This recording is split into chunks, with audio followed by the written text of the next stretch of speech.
Hey there, my sweet people. Welcome to Saturday night's story, night 6 of the Ressurection Egg story.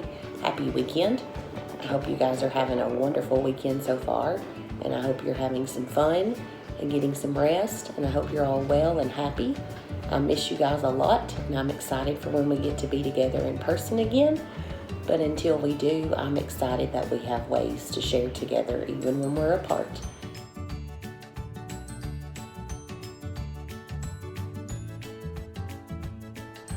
Tonight we hear the story of Jesus and Peter and the rooster. And our special guest storyteller tonight is Ashby Long. And thank you, Ashby, for recording this story for the children. We greatly appreciate it. But you may be wondering, a rooster? What in the world does a rooster have to do with the resurrection story? Well, Ashby's going to tell us here shortly.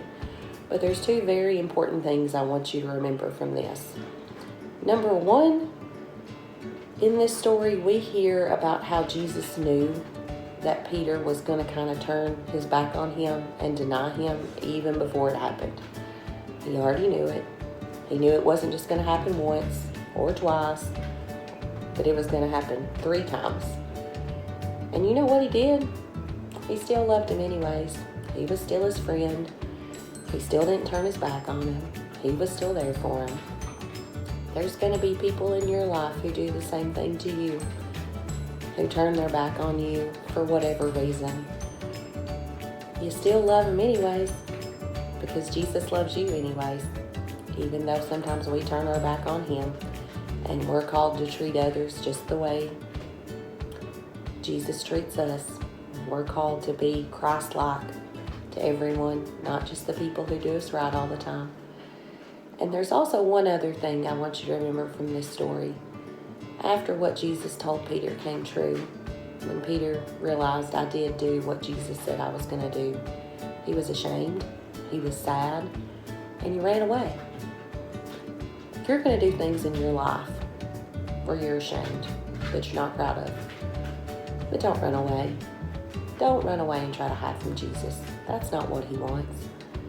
He wants you to turn to him, especially in those times, and ask for help to do better, to treat others better, to change your heart.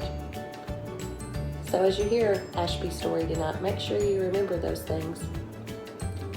And everybody have the best night, and I'll see you next time. Love you guys so much. Here's Ashby. Have the best night, guys. Bye. So I found the yellow egg, and the Bible verse that I'm going to start off with is Mark 14:71-72.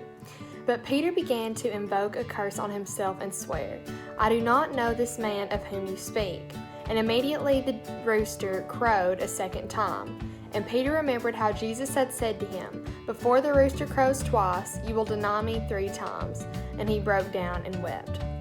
So in opening the yellow egg, I found a rooster. So you may wonder what a rooster has to do with the Easter story.